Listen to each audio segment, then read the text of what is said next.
جو ساتھی سنتوں سے فارغ ہو چکے ہیں اگلی صف کو مکمل کر لیں۔ الحمد للہ نحمده ونستعینه ونستغفره ونؤمن به ونتوکل علیہ ونعوذ باللہ من شرور انفسنا ومن سیئات اعمالنا من يهد الله فلا مضل له ومن يضلله فلا هادي له ونشهد أن لا إله إلا الله وحده لا شريك له ونشهد أن سيدنا ومولانا محمدا عبده ورسوله صلى الله عليه وعلى آله وأصحابه وبارك وسلم تسليما كثيرا كثيرا أما بعد فأعوذ بالله من الشيطان الرجيم بسم الله الرحمن الرحيم سبحان الذي أسرى بعبده ليلا من المسجد الحرام إلى المسجد الأقصى الذي باركنا حوله لنريه من آياتنا إنه هو السميع العليم وقال النبي صلى الله عليه وسلم الجهاد ماض إلى يوم القيامة أو كما قال عليه الصلاة والسلام صدق الله العظيم وصدق رسوله النبي الكريم رب اشرح لي صدري ويسر لي أمري واحلل عقدة من لساني يفقه قولي۔ ایک مرتبہ نبی اکرم صلی اللہ علیہ وسلم پر درود شریف پڑھ لیجیے۔ اللہم صلی علی محمد وعلی آل محمد کما صلیت علی ابراہیم وعلی آل ابراہیم انک حمید مجید۔ اللہم بارک علی محمد وعلی آل محمد کما بارکت علی ابراہیم وعلی آل ابراہیم انک حمید مجید۔ محترم بزرگوں اور عزیز دوستو، اللہ تبارک و تعالیٰ کا احسان، اللہ کا فضل اور اللہ کا کرم ہے کہ اللہ تبارک و تعالیٰ نے ہم تمام کو نماز جمعہ کے لیے اپنے گھر مسجد جلد سے جلد آنے کی توفیق نصیب فرمائی، اور مزید احسان یہ ہے کہ اللہ تعالیٰ نے دین کی نسبت سے، اپنے حبیب اور اپنی نسبت سے ایک دینی قیمتی مبارک مجلس میں ہم تمام کو جم کر جڑ کر بیٹھنے کی توفیق نصیب فرمائی۔ جو باتیں کہیں جائے اللہ تعالی ہم تمام کو ان باتوں پر ہمیشہ کے لیے عمل کی توفیق نصیب فرمائے اور قیامت کے لیے ذریعہ نجات اور ذریعہ مغفرت بنائے۔ بزرگوں، دوستوں اور عزیزوں، کئی دن سے ہم فلسطین کے حالات کا جائزہ لے رہے تھے، دیکھ رہے تھے، سن رہے تھے، وہاں سے ویڈیو آ رہے تھے تو دیکھ کر ہمارا کلیجہ ہمارے منہ کو آ رہا تھا، آنسو تھمنے کے لیے تیار نہیں تھے اور جسم کے رونگٹے ہمارے جسم کے کھڑے ہو رہے تھے۔ جب ہم دیکھ رہے ہیں، سن رہے ہیں، ہم پر ایسے حالات گزر رہے ہیں جن پر وہ حالات بیت رہے تھے، ان پر کیا گزری ہوگی اللہ ہی بہتر جانتا ہے۔ اصل میں ایمان آج اگر دنیا کے اندر کسی مسلمان کے پاس موجود ہے تو یہ کہنا بڑا ہمارے لیے آسان ہے کہ ہم مومن ہیں، ہم ایمان والے ہیں، یا ہم ایمان کی محنت کر رہے ہیں، ایمان کی دعوت دے، یہ زبان سے بولنا بڑا آسان ہے، لیکن میں خود اپنی حالات کا جائزہ لوں، خود آپ مراقبے میں بیٹھ کر اپنے نفس کا جائزہ لیجئے۔ اگر ہم پر، ہمارے جسم میں کوئی کانٹا بھی چبھے، ہمیں معمولی سا بخار آئے، اٹیک آئے، کوئی بڑی بیماری، چھوٹی بیماری لگ جائے تو ہماری زبان سے الحمدللہ علی کل حال، اے اللہ جو تو نے دیا ہے ہم اس پر شکر اور تیری تعریف بجا لاتے ہیں، یہ کبھی ہماری زبان سے نکلتا ہے؟ بولو، نہیں نکلتا صحیح۔ ہماری زبان سے اس وقت جو الفاظ نکلتے ہیں، اے اللہ پوری دنیا میں تجھے میچ دکھا کیا ایسی بیماری ڈالنے کے لیے، میں پریشانی اور مصیبت کے اندر مبتلا ہوں، اور وہ بیماری، وہ پریشانی، وہ مصیبت ہم کہاں بولنا شروع کرتے ہیں؟ لوگوں کے درمیان تذکرہ، دیکھو میں پریشانی کی حالت میں ہوں، کبھی ہماری زبان سے، حالانکہ ہمارے پاس دعوت و تبلیغ کی تحریک موجود ہے، ہمارے پاس علماء موجود ہیں، ہمارے پاس مدارس موجود ہیں، خانقاہیں موجود ہیں، قرآن مجید موجود ہے، مساجد موجود ہیں۔ اتنی دینی تحریک ہونے کے باوجود بھی ہماری زبان سے یہ نکلنے کے لیے تیار نہیں، بیماری ڈالنے والا بھی اللہ ہے اور بیماری سے شفا دینے والا بھی اللہ ہے۔ ہماری زبان سے پریشانیوں کے بارے میں نکلنے کے لیے تیار نہیں۔ جو مصیبت مجھ پر آئی، جو حادثہ میرے ساتھ پیش آیا، جو واقعہ میرے ساتھ گھڑا گیا، یہ تقدیری فیصلہ ہے، یہ مجھ پر ہونا ضروری تھا۔ ہر بری اور اچھی تقدیر کا فیصلہ کرنے والا کون؟ اللہ کے علاوہ کوئی اور نہیں کر سکتا۔ بس اللہ ہی ہر چیز کا خالق اور مالک ہے، اللہ ہی قادر مطلق ہے۔ لیکن ہمارا کمزور ایمان، اتنا کمزور ایمان ہے، ہمارا ایمان اتنا کمزور ہے کہ پریشانیوں کا سامنا کرنے کے لیے ہم تیار نہیں۔ کسی کولہاپور، ممبئی، پونا میں کسی جگہ بم پھٹے یا ابھی حادثہ گزرا آئلو محمد کے بارے میں، کہاں وہ بریلی میں، تو ڈر گئے مسلمان، ہم ایک سمبا کے لوگ ڈرے گئے نہیں، ہمارے اوپر بھی لاٹھی چارج ہوئیں گے۔ بولیے ذرا ہمارے گھروں کو گرانے کے لیے بھی آیا تھا کہ نہیں؟ ہے ہاں، ابھی جگہ کھا لے دو، آگے سلو دو، یہاں بھی جگہ کھا لے دو سر میں، آگے بڑھو۔ پیچھے جو لوگ بیٹھے ہیں اگر وہ ذرا نہیں ہے تو آگے آ جائے۔ کیا بول رہا تھا میں؟ وہاں کے حالات دیکھ کر ہمارا دل گھبرانے لگا، ہمارا جسم کانپنے لگا۔ ایسے حالات ہم پر بھی آ سکتے ہیں۔ ہوا کہ نہیں ہوا؟ اب 2 سال سے لے کر سن 2023 تاریخ کیا تھی؟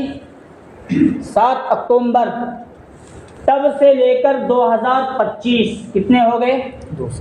2 سال مکمل ہوئے۔ اور اس میں دن کتنے ہوتے ہیں؟ ایک سال میں 365 دن۔ ایک سال کے اندر 365 دن، دوسرے سال میں 365، کتنے اور؟ 800 قریب ہو جائے گا، 700 سے اوپر، 800 کے قریب دن ہوئے فلسطین اور غزہ کے مسلمانوں پر۔ دن بھی بم برستے رہا اور رات بھی بم۔ موت ان کو اس وقت ہمیشہ یہ معلوم تھا، ہر لمحہ موت کا فرشتہ ہمارے اوپر منڈلا رہا ہے۔ بارش کی طرح بم اور دھماکہ ہم پر ہو سکتا ہے، لیکن ان کی زبانوں سے کیا نکل رہا تھا؟ اس حالات میں اگر اللہ راضی ہے تو ان حالات کا سامنا کرنے کے لیے ہم تیار ہیں۔ کسی بچے نے اپنے ماں سے یوں کہا، ماں، ابراہیم علیہ السلام کی زبان سے جو الفاظ نارے نمرود میں نکلے تھے، اگر اس حالت میں مجھے دیکھ کر، ابراہیم کو دیکھ کر اللہ راضی ہے تو ابراہیم اس آگ میں جلنے کے لیے موت تک بھی۔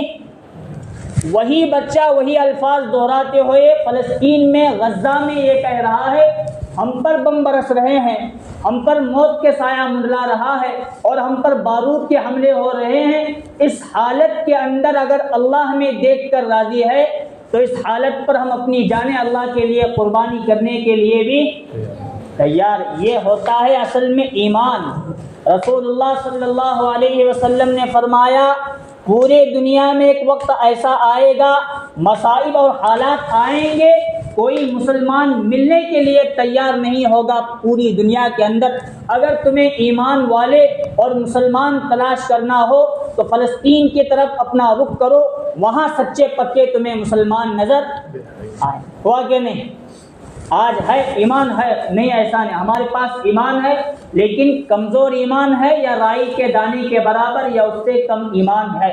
لیکن جن کے پاس آج صحیح معنی میں جو انبیاء ایمان لے کر آئے تھے، جو نبی صلی اللہ علیہ وسلم نے ایمان کی دعوت دی، جو صحابہ کرام نے ایمان کی محنت کی، وہی ایمان اگر ہمیں پوری دنیا کے اندر تلاش کرنا ہے تو آنکھیں کھول کر فلسطین کی طرف رخ کرنا ہوگا۔ وہی سچے مجاہدین ہیں، وہی غزہ اور فلسطین کے مسلمان ہیں جن کے بارے میں نبی صلی اللہ علیہ وسلم نے بشارت دی۔ حتیٰ کہ حضور صلی اللہ علیہ وسلم نے ایک موقع پر یوں فرمایا، ایک جگہ پر حالات بگڑیں گے لیکن پھر بھی وہاں کے لوگ ایمان والے رہیں گے اور دشمنوں سے برسر پیکار رہیں گے، اور ان پر میری امت کے کچھ مسلمان اور ایمان والے غلبہ پاتے رہیں گے، اور دشمن ان کی وجہ سے حملہ کرتا بھی رہے گا اور اپنے حملوں کے اندر ناکام ہوتے رہے گا، اور یہی لوگ سچے پکے مسلمان ہوں گے، اور یہی لوگ صحیح معنی میں دین کی محنت اور دین کی دعوت پر جمے رہیں گے۔ صحابی نے پوچھا ہے اللہ کے رسول، آپ فرما رہے ہیں فلاں جگہ ہوگا، لیکن وہ جگہ کون سی ہے ہمیں بتا دیجئے۔ حضور صلی اللہ علیہ وسلم نے فرمایا اگر تمہیں وہ جگہ بتا دوں تو تمہارا رخ بھی ادھر ہو جائے، وہ مسجد اقصی بیت المقدس اور اس کے چاروں طرف کی جگہ ہوگی جہاں میری امت کے سچے پکے مسلمان اور مجاہدین رہیں گے۔ یہ فلسطین کے حالات 2 سالوں سے ہمارے سامنے بیان کرنے کی ضرورت نہیں، کیا ان پر حالات گزرے، دن بھی ان کے سامنے موت تھی، رات بھی ان کے سامنے موت نظر آ رہی تھی، لیکن اس وقت وہ لوگ اپنے ایمان کو بچاتے ہوئے، اللہ کو راضی کرتے ہوئے جانوں کا نذرانہ پیش کیا ہے۔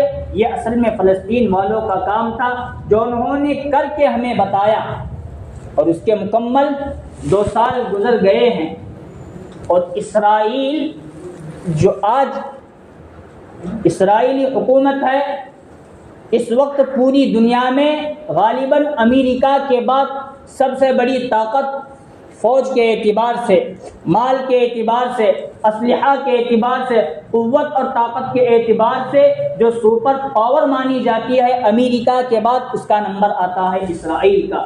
اسرائیل نے گویا خدائی کا دعویٰ کیا کہ میں اس کو آگ کا ڈھیر بناؤں گا، میں ملبے کا ڈھیر بنا کر ختم کر دوں گا، لیکن اللہ اس بات کا گواہ ہے انہوں نے ان 2 سالوں کے اندر جو غازہ پٹی کا جو علاقہ ہے کہا جاتا ہے، اس کا جو ایریا ہے وہ چوڑائی کے اندر 10 کلومیٹر، کتنا 10 چوڑائی میں 10 کلومیٹر اور لمبائی میں 41 یا 42 کلومیٹر کے، مطلب اتنا جو غازہ پٹی کا علاقہ ہے کوئی بڑا علاقہ نہیں۔ اگر میپ کے اندر ابھی اگر سرچ کرنا دیکھا جائے تو وہاں بھی غازہ کا علاقہ بڑا کم اور چھوٹا معلوم ہوتا ہے اسرائیل کے مقابلے میں۔ ان 2 سالوں کے اندر 700 یا 800 دنوں کے اندر اسرائیلی وہاں کے صدر نیتن یاہو نے 2 لاکھ ملین یا 2 لاکھ آگے پیچھے کچھ ہے بارود اتنا وہاں گرایا کہ میں غازہ کو ایک ساتھ ختم کر دوں گا، لیکن اللہ نے غازہ کو آج تک ختم ہونے یہ اصل میں مجاہدین کا کارنامہ ہے، یہ اصل میں وہاں کے فلسطینی مسلمانوں کی کرامت ہے جو اپنے ایمان کو بچانے کے لیے وقت کے نمرود اور وقت کے فرعون کے سامنے برسرے پیکار ہو کر اپنے ایمان کو بچا رہے ہیں۔ نمازوں کی پابندی بھی ہو رہی ہے، قرآن کی تلاوت بھی ہو رہا ہے، دعوت کا کام بھی ہو رہا ہے، مساجد نہیں ہے لیکن مساجد کی جگہ سے ملبے کو ہٹا کر ان مساجد کی جگہوں کو بھی وہ آباد کر رہے ہیں۔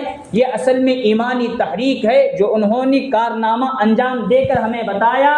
ہم ہی سچے پکے مسلمان ہیں، جس طرح نبی صلی اللہ علیہ وسلم اور صحابہ اکرام کے نقش قدم کو ہم نے تھاما، ہمیں ختم کرنے کے لیے پوری دنیا کی طاقت ہمارے سامنے آئی لیکن ہمیں ختم کرنے کے لیے تیار نہیں۔ اگر اسی نقش قدم پر اور اسی کی اتباع میں پوری دنیا کے مسلمان کھڑے ہو گئے تو پوری دنیا کے مسلمانوں کا غلبہ ہو سکتا ہے، لیکن جانے انجانے میں کبھی کبھار ان حالات کو دیکھ کر ہماری زبانوں سے یہ نکلتا ہے کہ مجاہدین کو کیا ضرورت ہے اتنے بڑے طاقتور آدمی کے سامنے، اتنے بڑے طاقتور ملک کے سامنے اپنے آپ مٹھی بھر نوجوان ہیں، مٹھی بھر مجاہدین ہیں اور غازہ مقدار کے اعتبار سے بڑا کم ہے، لیکن اتنی بڑی سپر پاور اور طاقتور طاقت کے سامنے برسرے پیکار ہونے اور لڑنے کی کیا ضرورت ہے۔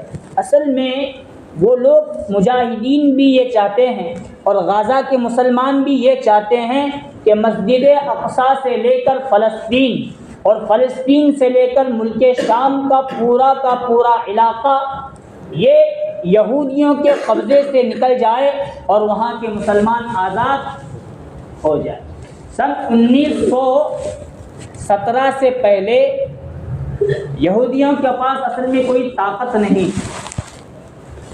ہٹلر نے قتل عام کیا اور اپنے دور حکومت میں ایک ہی شخص ہٹلر نے 60 لاکھ یہودیوں کا قتل عام کیا. کتنے؟ کہ کوئی معمولی تعداد نہیں. اب پوری دنیا سے ہٹلر پر تانا کسا گیا کہ ہٹلر بڑا ظالم بادشاہ ہے. اتنا قتل عام کر رہا ہے کہ 60 لاکھ یہودیوں کا قتل عام کیا. گویا اس نے انسانیت کا بہت بڑا قتل عام کر کے دکھایا. تو جب ہٹلر کے سامنے میڈیا کے ذریعے، اخباروں کے ذریعے یا اس وقت چینلوں اور ٹی ویوں کے ذریعے بات سامنے آئی تو اس نے کہا اب میں یہودیوں کا قتل عام بند کر دیتا ہوں. میں جو قتل عام کر رہا تھا وہ اس لیے کر رہا تھا کہ یہودیوں کے خون کے اندر سرکشی ہے.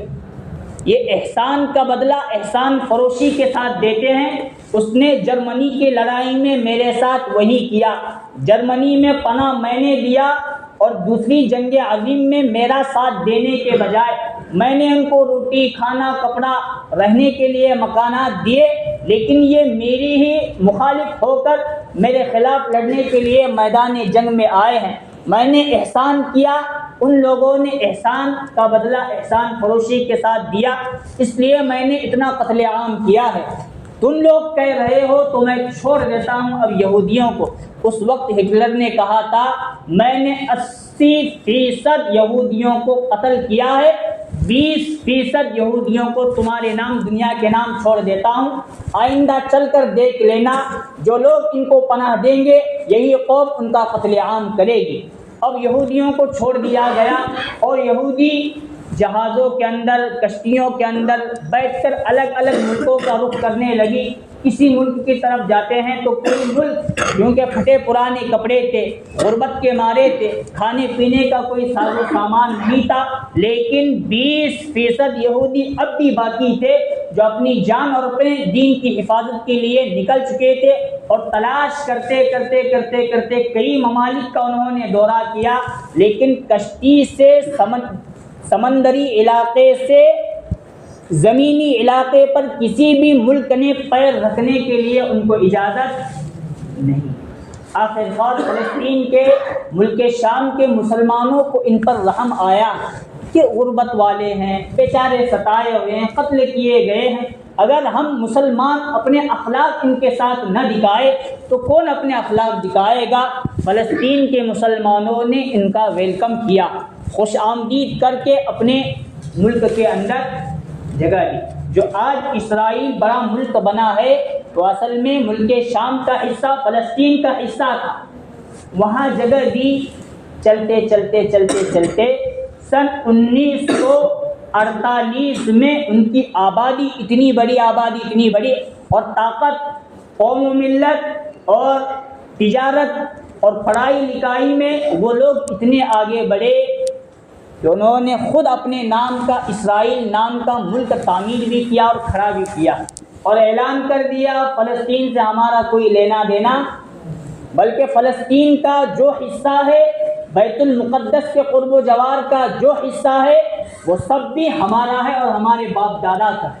یہاں تک انہوں نے اعلان کیا اور سن 1967 میں انہوں نے عالمی طور پر یہ اعلان کیا کہ اب اسرائیل ملک کو پوری دنیا تسلیم اور بڑے بڑے ممالک نے تسلیم بھی کر لیا. سن 1948 سے انہوں نے فلسطین کے مسلمانوں پر ظلم ڈھانا شروع کیا. کوئی بھی فوج کے 2-4 لوگ اٹھتے تھے، کسی بھی مسلمان مرد کو فلسطین میں دیکھتے، کیونکہ ان کی فوج کے لوگ فلسطین کے اندر مسجد اقصیٰ تک گھسے ہوئے تھے، لیکن قبضہ مسلمان آج تک دینے کے لیے تیار. وہ طاقت تب سے لگا رہا ہے، ظلم ڈھا رہا ہے، لیکن مسلمان ان کا تب سے مقابلہ کر رہے ہیں اور مسجد اقصیٰ اور فلسطین کا 1 انچ ان کو دینے کے لیے بھی وہ وہاں کے مسلمان تیار نہیں. آتے تھے، اٹھا کر لے جاتے تھے. کسی بھی عورت کے ساتھ بدسلوکی کر سکتے، کسی کے گھر میں گھستے تھے اور بندوق کے ذریعے، گولیوں کے ذریعے فائرنگ کر کے ان کو ختم کر دیا کرتے تھے. اب یہ دیکھتے دیکھتے دیکھتے اندرونی طور پر یہ ہو رہا تھا فلسطین اپنے طاقت کے اعتبار سے کوئی مضبوط ملک بچا نہیں تھا، ان کے پاس مستقل کوئی فوج نہیں، ہتھیار نہیں، لیکن اللہ تعالیٰ نے اندرونی طور پر کچھ نوجوانوں کے دل میں ڈالا کہ اب تمہیں مجاہد بن کے ابھرنا ہے۔ تو ابو عبیدہ کی نگرانی میں، اسماعیل ہنیہ کی نگرانی میں اور کئی مسلمان لیڈروں کی نگرانی میں وہ مجاہدین تیار ہوئے اور انہوں نے سن 2023 اکتوبر 7 تاریخ کو اسرائیلی فوج پر حملہ کیا تھا۔ وہ بدلہ لیتے ہوئے اسرائیل نے 2 سال تک وہاں کے مظلوم مسلمانوں پر ظلم ڈھایا۔ ہم کہاں بھی رہے مسلمان، لیکن ہمارا تعلق اگر فلسطین کے ساتھ ہے تو گویا ہمارا ایمان ہے، اور اگر فلسطین کے ساتھ ہمارا نہیں اور ہم مسلمانوں وہاں کے مظلوم مسلمانوں کو کوستے رہے، ان کو برا بھلا کہتے رہے، ان کو کیا ضرورت ہے اس طرح کی جنگ کرنے کی، یہ الفاظ کہتے رہے، تو ہمارا ایمان ہم سے ڈگمگا رہا ہے۔ کیونکہ ارض مقدس بیت المقدس فلسطین کی زمین وہ زمین ہے جو انبیاء علیہم السلام نے اسے بنایا ہے۔ حضرت ابراہیم علیہ السلام اور حضرت لوط علیہ السلام کو حکم دیا گیا وَنَجَّيْنَاهُ وَلُوطًا إِلَى الْأَرْضِ الَّتِي بَارَكْنَا فِيهَا لِلْعَالَمِينَ۔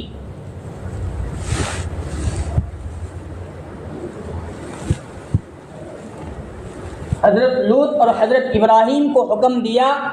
عراق میں حضرت ابراہیم پیدا ہوئے تھے، نار نمرود کا واقعہ ابراہیم کے ساتھ وہاں پیش آیا تھا، لیکن ایک بھانجے اور ماموں کو حکم ہوا حضرت ابراہیم اور حضرت لوط کو یہاں سے ہجرت کر کے فلسطین کی طرف چلو۔ حضرت ابراہیم وہاں گئے، ہجرت کی جگہ رہی۔ حضرت اسحاق علیہ السلام نے بیت المقدس تعمیر کی اور آبادی وہاں سے بڑھانا شروع کی۔ پھر دور آیا حضرت داؤد علیہ السلام کا، اس کے بعد دور آیا حضرت سلیمان علیہ السلام کا۔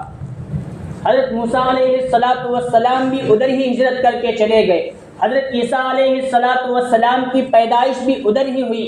حضرت مریم نے ادھر ہی اعتکاف کے لیے جگہ بنائی تھی بیت المقدس کے اندر۔ یہ تمام بڑے انبیاء اور بڑے بزرگوں کے واقعات ہمیں بتاتے ہیں۔ حضرت ابراہیم، حضرت اسحاق کی جو اولاد نکلی وہ سب کے سب بیت المقدس اور فلسطین میں آباد ہوئے، اور انہوں نے بیت المقدس کو تعمیر کروایا، اور وہاں کئی انبیاء علیہم السلام کا مسکن اور جائے قیام اور ہجرت کی جگہ فلسطین کی جگہ رہی ہے، بیت المقدس رہی ہے۔ انبیاء کا تعلق وہاں سے ہے تو مسلمانوں کا تعلق بھی وہاں سے ہونا ضروری۔ نبی اکرم صلی اللہ علیہ وسلم جب ہجرت کے لیے تشریف لے جا رہے تھے، اللہ اگر چاہتا تھا تو کعبۃ اللہ کے اندر تمام انبیاء علیہم السلام کو جمع کر کے حضور کے ذریعے امامت اور نماز پڑھوا سکتا تھا، لیکن مسلمانوں کو بتانا یہ ہے قبلہ اول فلسطین اور بیت المقدس سے تمہارا اس وقت بھی قبلہ تھا، اور اس وقت بھی تمہارے لیے وہ عزت اور احترام کی جگہ ہے، وہ چھوڑے جانے کی جگہ نہیں ہے۔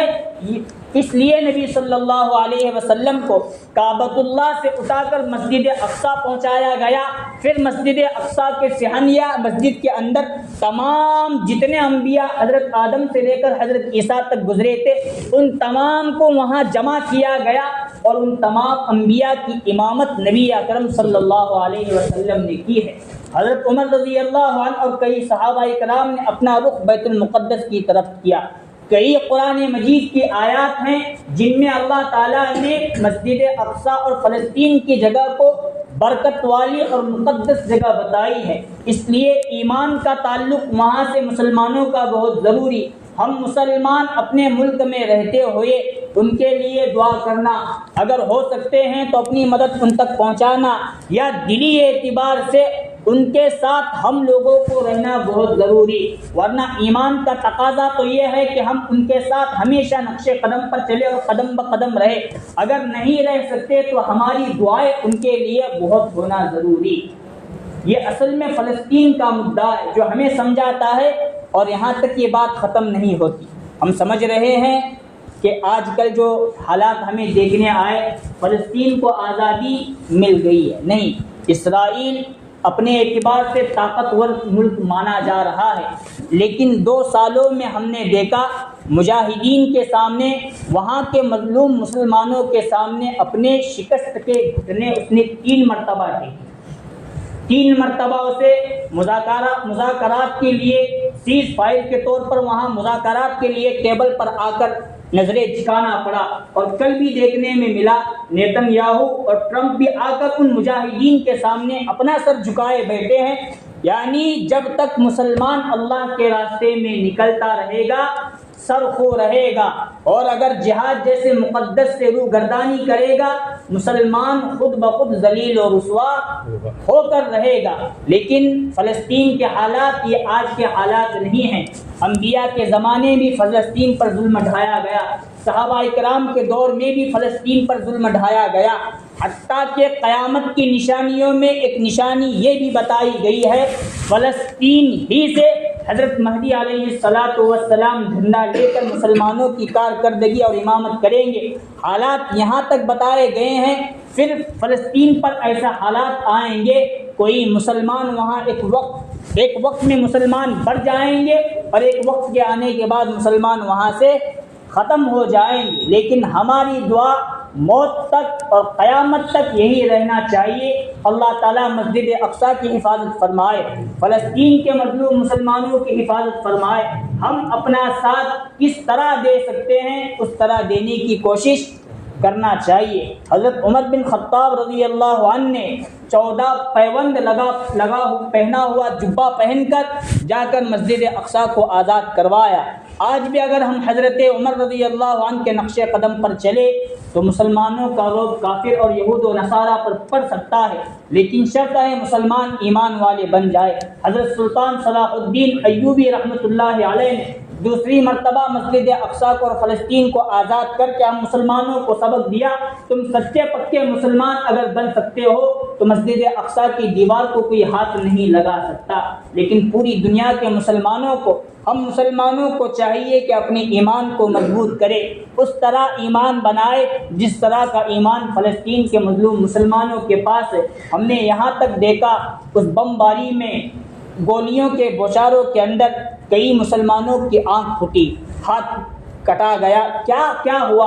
ملبے کے اندر دب گئے، لیکن ان کی زبان سے فقط ایک لفظ نکلتا تھا، حسبنا اللہ و نعم الوکیل، الحمدللہ علی کل حال۔ یہ 2 سالوں کے اندر وہ جو لوگ ایمان بچا کر ہمیں بتائے ہیں، ملک ہندوستان میں رہ کر اگر ہم اس طرح ایمان بچانے والے بن جائیں تو واقعتاً 100% ہم ایمان رائی کے دانے کے برابر بچا کر لے جانے میں کامیاب ہو جائیں گے۔ آخر میں دعا ہے کہ اللہ تعالیٰ مظلوم مسلمانوں کی مدد فرمائے، ان کے ساتھ چین سکون راحت کا معاملہ فرمائے، ان کے لیے کھانے پینے کا رہنے کا انتظام فرمائے، اللہ تعالیٰ ظالم حکومت کا خاتمہ فرمائے۔ آمین۔ وآخر دعوانا الحمدللہ رب العالمین۔